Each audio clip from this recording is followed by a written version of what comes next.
Hi, welcome to another episode of The Profile. I'm Gary Dunn, he's Richie Pavledis, and we're here to talk about, some people call you Ricardo, don't they? Well, I've been known to call me Ricardo, yeah. So, Ricardo, we're going to learn a little bit about Richie's journey, and I'll start with, where were you born? I was born in East Bengal. East Bengal? Yeah. And did you go to school there, Richie? No, I was only 5 months old. Yep. That was 52. And India, it was all India when in 47, but then when they started to cut the place up, you know, after the Gandhi got the independence back for the Indian people, and then they had East Pakistan, West Pakistan, and when I was born, it was East Pakistan. Yeah. Just east of the Ganges, I was born, Yeah. and I was at 5 months old, and there was trouble, you know. It was, and you sort of had to get out of the country, and so my dad stayed on there. He was working in the jute sheds, and he had like about 6 months left to do before he got his severance pay. Yep. So he stayed on and kept working, and Mum bundled me up. I was 5 months old and flew from Calcutta to Bombay and got on a Polish ship and went to Portsmouth. Wow. Yeah. In England. Yeah. So what, did you spend many years there? Oh, I was there for most of my early days in London. Yep. Yeah. What year did you come to Australia? In 1968. Yeah. Yeah. So, About 16. what instruments do you play, Richie? My first instrument's drums. Yep. Then I started playing a bit of guitar and a little bit of harmonica, and well, I kind of dabble a little bit with piano, but I'm not real good with that, you know. But I played some stuff. Yeah. On my first CD, I played a little bit of the stuff on it. I went down to see Andy Priest, and he's got this lovely grand piano down there, and I said, you know, well, I'm just going to give this a go and see if it works. You know? And some of it we could use, and we built some of the songs on the first CD, the first solo CD. Well, it's not really solo because you've got heaps of people helping out, you know. And from the piano playing that I did there, Tony Shergold was engineering and producing that CD, so he used the piano tracks and put them on there, and surprisingly enough, it wasn't click track stuff, you know. Yeah. But we were able to use it, and Yeah. Yeah. Early days. So what was the turning point in your life? As a youngster, obviously, you decided, I'm going to be a musician. This is what I love. I'm going to spend the rest of my life doing it, because you've obviously dedicated that part of your life to it. But what was that turning point? I don't think there was one. I kind of like drifted into it, you know. Yeah. Yeah. I just kind of, I didn't do real good at school, so when I got out of there, I was a little bit kind of like, oh, you know, what am I going to do now? And I could play the drums. Yeah. Because I'd been doing that since I was about 12, you know. Yeah. One day my mum said, I think you're going to be a drummer, because I was keeping time on the pillow, and I was only really about 5 or something, you know. She said, I think you're going to be a drummer, Richie. I said, all right. Because my dad also is quite a good drummer, percussionist, and he used to, you know, he used to put me on his chest and Indians. Yeah. You know, like the rhythms some of those guys come out with in India, they're incredible rhythms. So I was like, I guess, you know, first thing I kind of felt was the drums, you know, because he used to hammer. We got a room full of drummers tonight. Yeah, we have, mate. Yeah. So I'm going to talk. Everywhere. I'm going to talk in rhythm if I can. Yeah. So I'll try and keep up with you. I'll try not to speed up. What is it, Anna, the drummer's girlfriend? 1 Anna, 2 Annas. Anyway, so the first band was 1970, Prayer Wheel. Yeah. Can you tell us who was in that band? That was that was Ray Moran on bass, Keith Young on guitar, and Tony Osborne on vocals, and me on the drums. On the drums, and you played with Black Allen. You moved on to that. Yeah, Black Allen. I was his drummer for a while. Yeah. And you played in Buckshot with Les Hinton. Les is one of Les's bands. Yeah. That was with Dennis Williams and Mick White on bass. Yeah, great hearing all the names and Yeah. going back to that era. And you played with Dave Hole as well. Yeah, I was Dave's drummer for a little while Yeah. in the early 80s. Yeah. Actually, I kind of auditioned for him a lot earlier than that, but I kind of didn't get that gig. But later on, I got the gig, so it was good.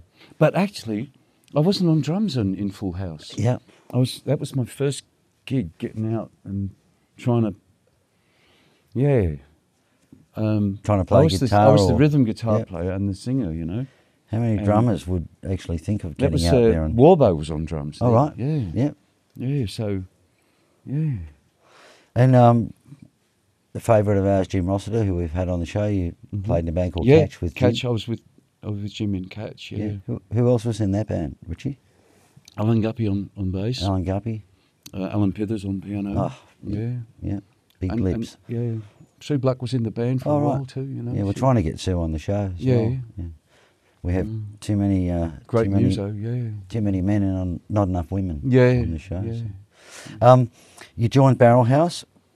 Yeah, Is this where you recorded and wrote Earth, Space and Time, and that was on the West 96 FM album, one of those early sort of albums they were doing? That was, I was about 28 when that, 27, 28, when that came out.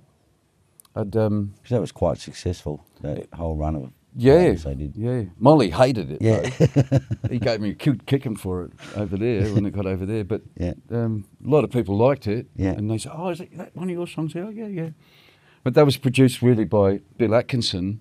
All right. He did a great job, and he was the guitar player in that particular version of Barrelhouse. Yeah. Because there's been different ones, Barrelhouse, when I was in, was Jeff Spooner on the guitar. Yeah. The first, that was after Joe Tattersall left. Wow. The first Barrelhouse, and then, and Mark Verscher was in the first one as well. Yep. But then Al Biggin and Jeff Spooner were the nucleus of that band, and then joined there, and then a guy called Mick Cornell joined us as a singer. Yeah. So something happened, and I was doing lead vocals from the drums for a long time with Barrelhouse, which was good for me because I kind of learned how to, syncopate the vocal stuff with the drumming and that, Which is a difficult job. Yeah. When you think about it, it's difficult, but if you kind of like, just like everything's ticking over. So yeah. It's funny. And and then we broke up in Melbourne. We picked up a couple of extra guys. Mick Cornell was with us, and then Paul Pease came over from Rubin Toys. He was in a band called Rubin Toys, which was an Eltham band. Yeah. And he came over to the West because he needed to. I mean, he just left Melbourne. He'd had enough of Melbourne, so he came over and then he was playing piano for us. And then he said, we won't be able to go back to Melbourne. So we went over to Melbourne for 18 months, I think. We were living over there. And we were gigging, and it was a good little band, I think Al Biggins probably still got some recordings of it, Yeah. And then we were doing a lot of gigs at the universities and Institute of Technology or whatever it was. And then they all went on holiday and we kind of ran out of work, and I said, I think I've had enough. So then I went and got a job in a bakery. And I was working 7 nights a week. Al Pithers worked at a bakery. He was driving. Yeah. Oh, right. I was just loading bread, you know, in the Granny Davis Bakery in Heidelberg. Yeah. So is that when you travelled overseas? Because you went overseas for 9 months. Yeah, Can you tell us where you went and how all that sort of progressed? That was a little bit later when I... then we motored back after Barrelhouse broke up in Melbourne. Yep. We came back to Perth, and then I was in there's a band I didn't mention before. I was in a band called the Best Band in the World. Yep. Which was Bill Taylor and Bill Atkinson and myself, and we had this gig in Esperance, So, and that's how I got my drums, because I come back from Melbourne And I didn't have any drums because I couldn't fit them in the truck, you know. I couldn't fit them in the van, but I kept my hardware and my cymbals. And then so I came back and I had no drums, and both the bills were working for John Goldsmith. Double bill. And they owed him money. So. I think I bought my first guitar from Bill. Right. And he said, I've got this gig for you boys, but you haven't got a drummer, you know. Yeah. So, and then they said, we've got a drummer, but he hasn't got any drums. You know? So John Goldsmith says, you know, if you do this gig, Richie, you can have this kit, which is an old kit of Ludwig. Mm. And that's how I got the drums that I'm still playing. It's the only kit I've got, Wow. Yeah. That was his old kit that he had for hire. He used to hire that kit out. The hire kit. And I still got that. You know. Wow. Yeah. I was playing it last night. He's a very generous man, isn't he? Yeah. Oh, yeah, he's very good. That was worth more than the gig, that's for sure. Yeah. Mm. So after that, I mean, you probably were the best band in the world in Esperance. That was a funny gig. Good. So I don't want to talk too much about that, because that's all right. We got a bit out of it that night. Yeah. But it was good. You know? What goes on the road stays on the road. Yeah. So, you travelled overseas. So, where did you go? Oh yeah. And we started in Egypt, Yep. and then landed in Cairo. I took a guitar with me, and everything came out except the guitar, you know. And it didn't worry me too much, you know, because I had so much gear, you know, it was ridiculous. And so that was a bit of a bonus, really. The guitar's not there, so anyway, we might find it somewhere. And anyway, and then Singapore Airlines gave me $100, you know, because of a displacement of luggage, which came in pretty handy too, you know. And then we were in Egypt. We went up the Nile and up through Aswan and up to the Aswan Dam and all those places and along the Nile there. Then went back to Cairo and then got a bus through the Gaza Strip and went into Israel. Yeah. And then you actually played all three there. No, I wasn't in band. That was just a tour for yourself. Just have a look. Just travelling, yeah. Yeah. And then went over into the Greek islands through Rhodes and sailed out of Akko, I think it's called. Yeah. In northern Israel, and went into the Greek islands and did the whole lot of Greek islands, and then came up into Trieste, up into northern Italy, and then into Yugoslavia, which was still communist then, and then came out of Yugoslavia into France and Spain, and then went down to Portugal, and then came up from Lisbon up into Amsterdam, and did all that run up there, and ended up in Norway, in Bordeaux, or Narvik, I think was the furthest north we went. So then started to make our way down to the UK after that, you know. Yeah. Yeah. So is that like you're renowned for your songwriting as well? So is that you were writing songs through all of that and your experiences? I actually didn't. They are in some of the songs, but I didn't have the guitar until. Oh no, I did have the guitar. I picked it up in Greece. They flew it back. Singapore Airlines. They flew it back to Australia. And I said, I don't need it in Australia. And they said, well, okay, then we'll fly it. Where do you want it done? So I pick it up in Athens, you know. So I did. Yeah, that's right. I did have a guitar then. So in 1991... And I was writing songs on that trip. Yeah? Oh, good. And did some of those songs come out in later albums? No, I haven't used anything from there.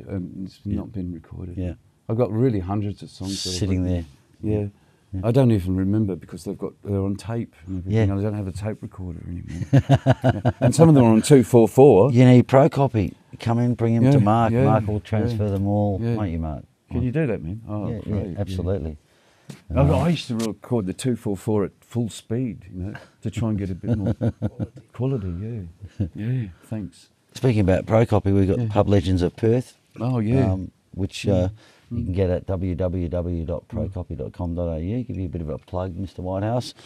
And we're sort of all proceeds go to the Pecco Foundation for that. And nice. Yeah, that's lovely. we're self-funding ourselves here, so Okay. yeah, we got no money, that's for Yeah. sure. So, Yeah. so in Great drummer, mate, yeah. 1991, Richie, you toured up north for 6 weeks. Who was with you, and what was the reason you went? I went up there because I had the opportunity to work on Aboriginal communities. Yep. And I was with, that was Gary Burke and Yep. Chaz Garnett.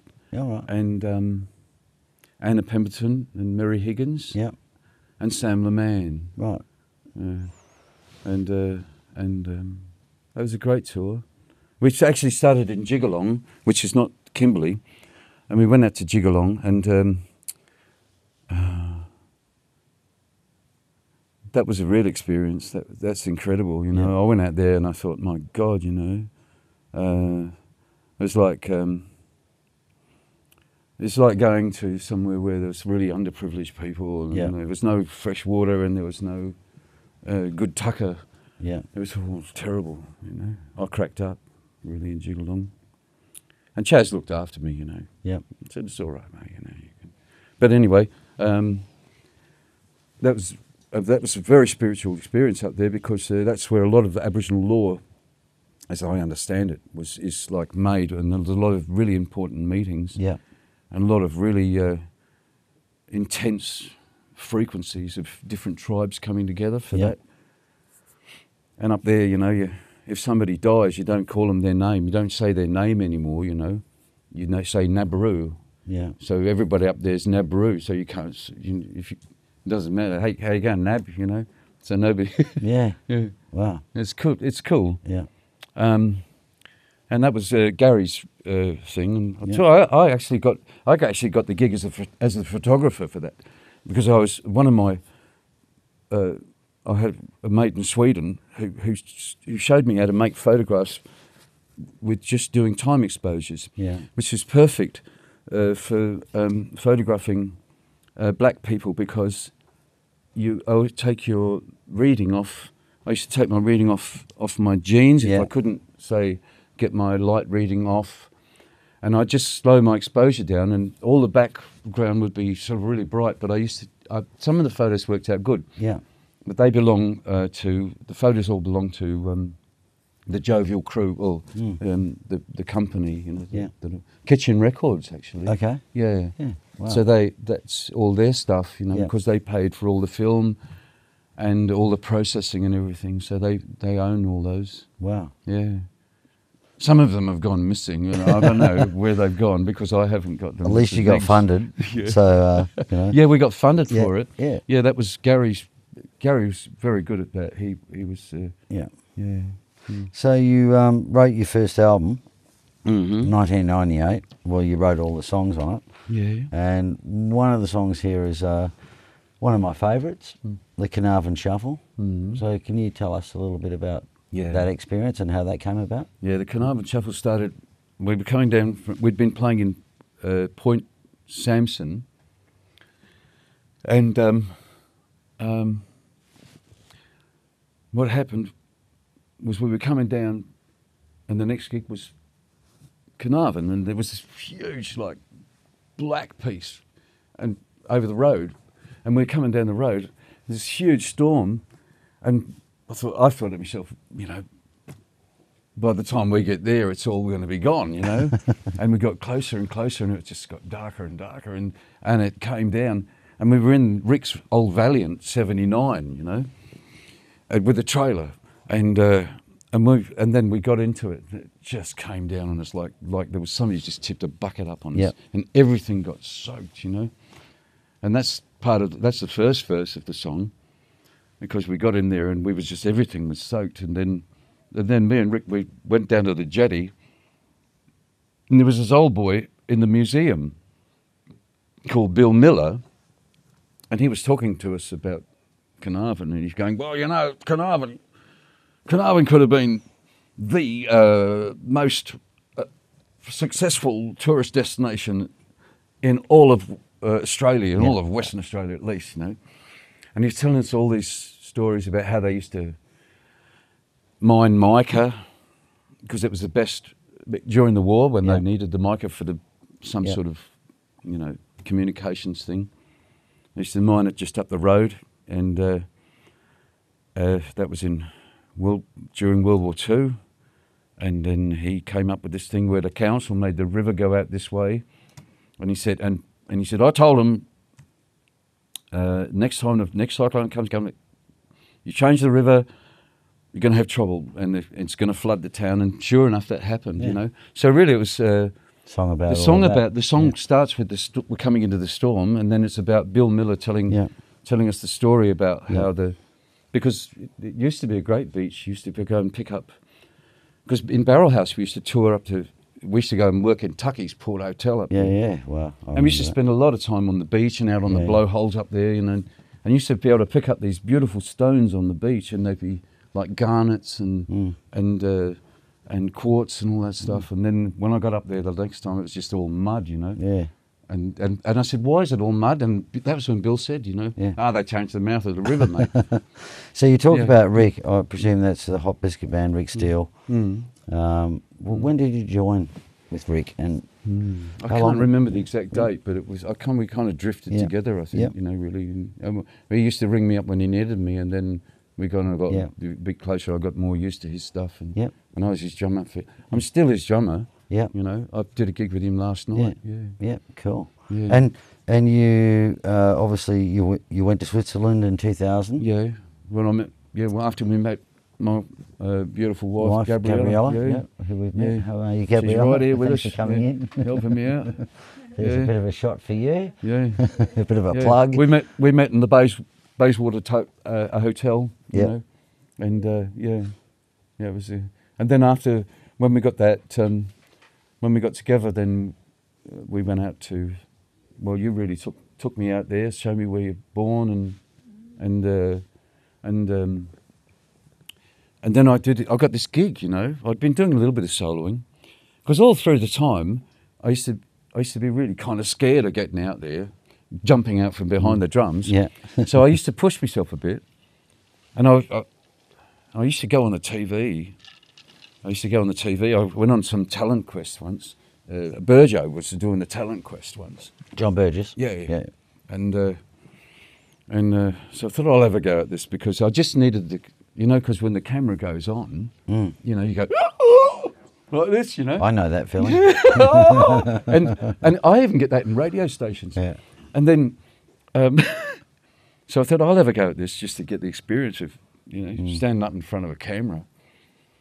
And the camera went on, and I was there, and I was kind of like the Will Upson Big Band had done the backing tape for me, and I was playing like the acoustic and singing live, and I swear they could see my knees knocking together. You know, I was like this, you know, oh man, you know.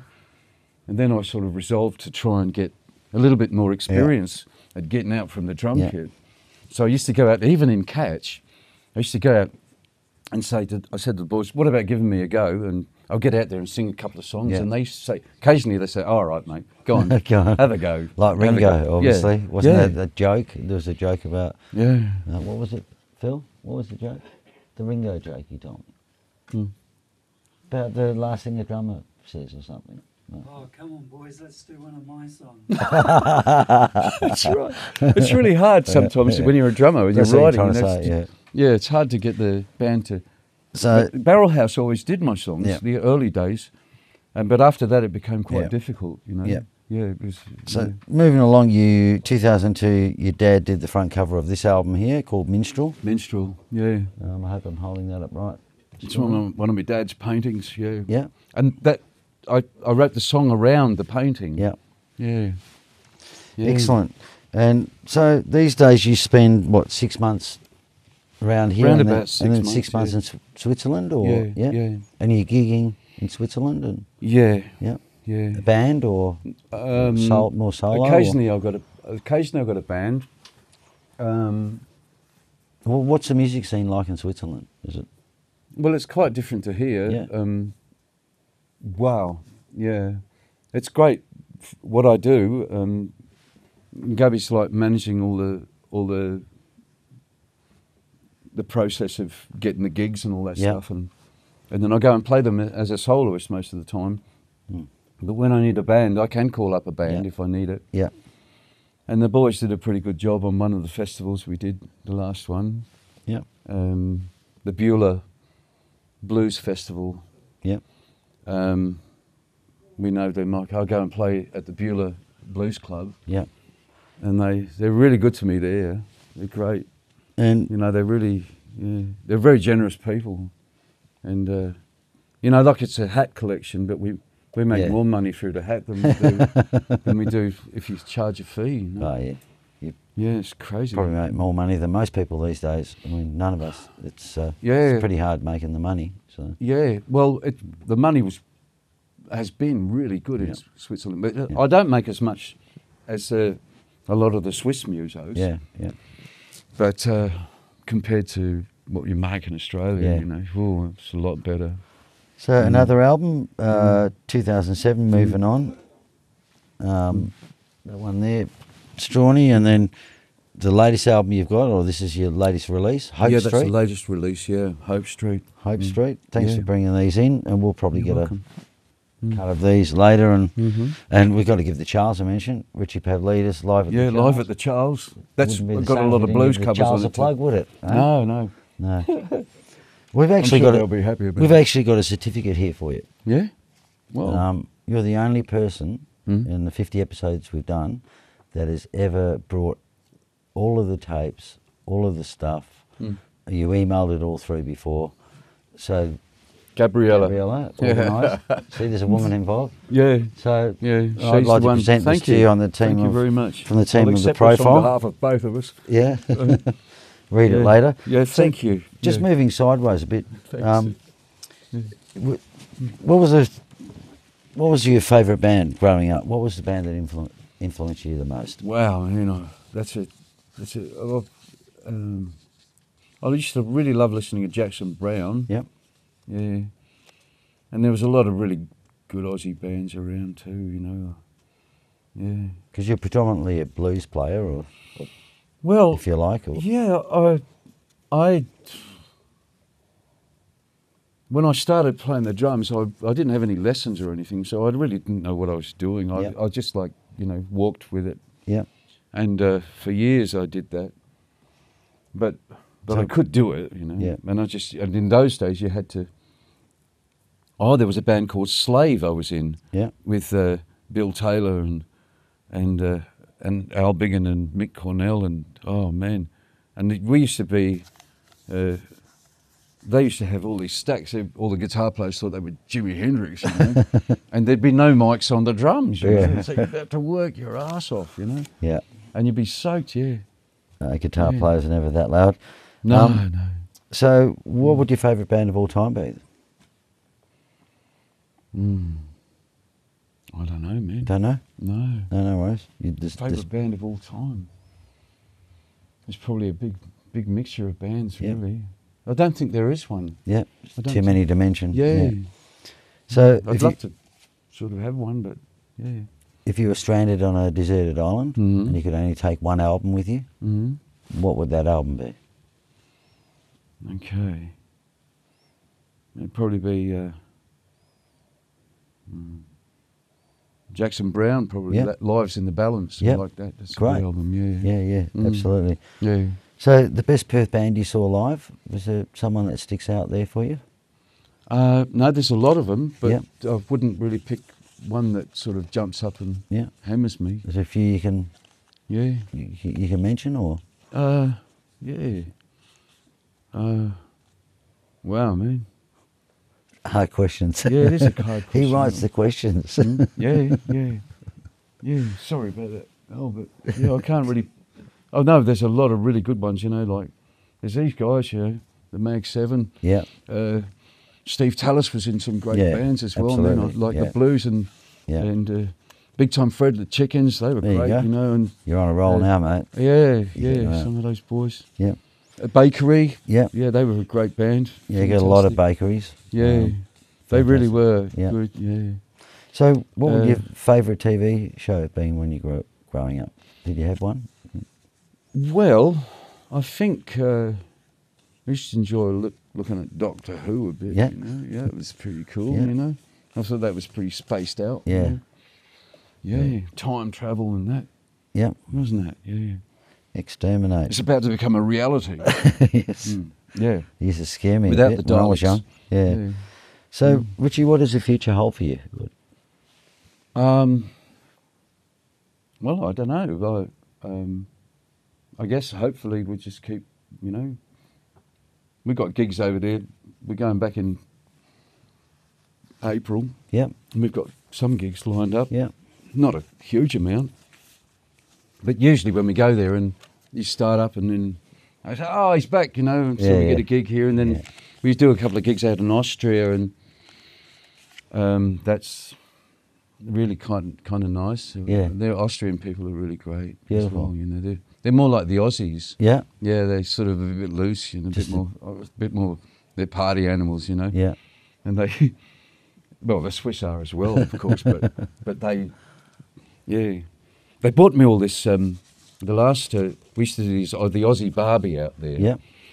And it used to go like for about 5 weeks, and you'd work like 2 nights a week for 5 weeks, and the last gig of that season was my birthday, and they bought me this huge box of beers from all over Europe, Yeah.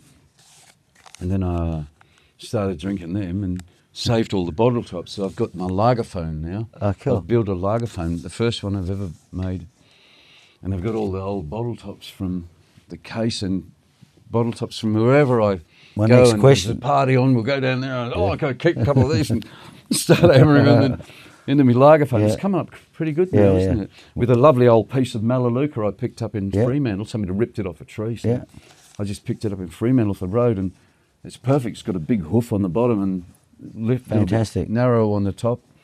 And I've got bottle tops from all over the place on it.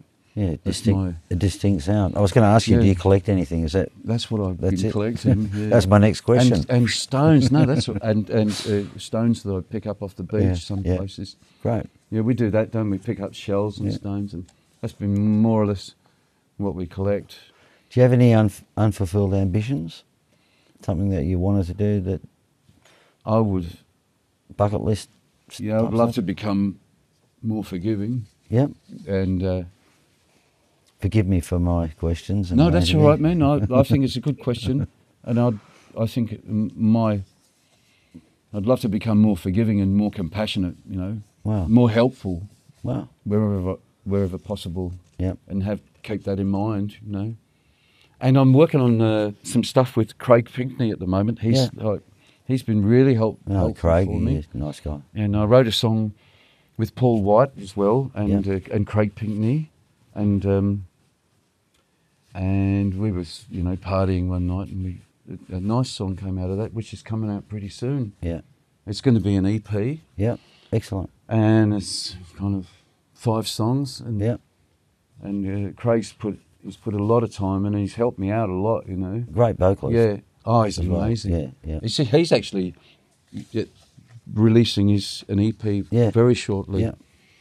And We must get him on the show. yeah, I think he'd be a good man to get on the show. Yeah. So Richie, what would you put on your gravestone? Well, I don't think I'm going to have one, because I'm going to get burned up, and all the ashes, she's going to take them to the Ganges and chuck them in the river, because that's near where I was born. So all right, off you go.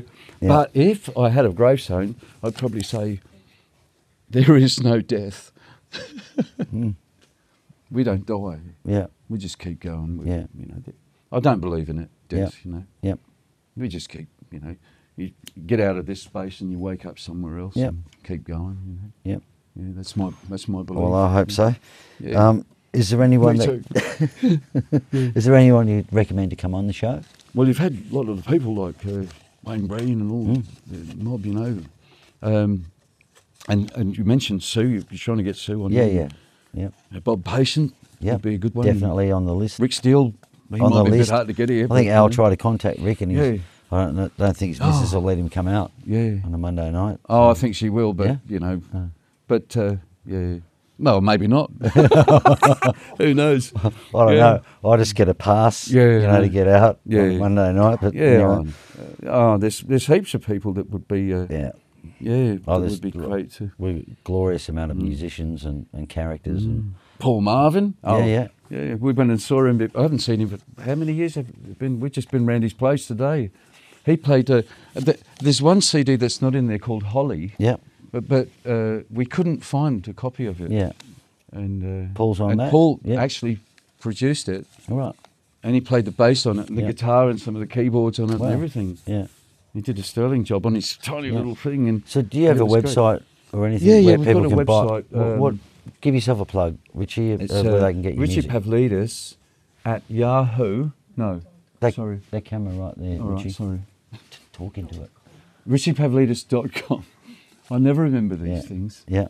She's my right hand. That's and, okay. You know. And you can buy all his music. Yeah. Great. Yeah, I wouldn't be able to do all this. I probably wouldn't be here if Yeah. it weren't for her. So yeah. Yeah, and just remember, like all of these things here are all, that Mark does are all they were all tapes, you know, transferred to CDs. There's thousands of them. Yeah. So Oh, So fantastic. if you want Mark to get all your old stuff that you can't Thanks, retrieve, man. he'll do that for you, no problem. Wow, that's going to show up at a big. Yeah. Lovely, mate. So Richie, last question: is there something we don't know about you that you might want to share with us tonight? Yeah. Well, nothing really. I suppose more than what we've spoken about. Yeah. I'd like to say big love and thank you to all my children and my family and all that. And How many children do you have? I've got three children. Grandkids? I've got 2 grandchildren. Wow, Yeah. fantastic. And I'd like to say thank you to them and my parents and my brother and my sisters and all that for all the help that they've given me and my wife and you know and all the help that I've had and has brought me here, and everybody that I've known has brought me here, and I'm very grateful that it's happened that way. I'm very, very grateful. Yeah. Fantastic. But I still like to become more. You still want a bit more forgiving. Right. No, and look, that's something. I struggle with that and stuff, really, man. that's something we learned about you tonight that no one knows. You want to become more forgiving. I'd love to. Yeah. It's very profound. Yeah. Look, don't forget to subscribe to the profile on YouTube. Yeah. Please like our videos, comment, and let us know who you think we should interview, and you know, and keep watching the profile. And look, Richie, thanks so much for coming in. Thank you. Really enjoyed listening Thanks, to your Gary. stories. And Thank you so much. yeah, Lovely. And Cool. Mr. Richie Pavledis, everyone, and thanks for coming in, Gab. Yeah. Cheers. So we'll see you next time. Thank you. Thanks everyone. Thanks guys. Yeah. Too cool.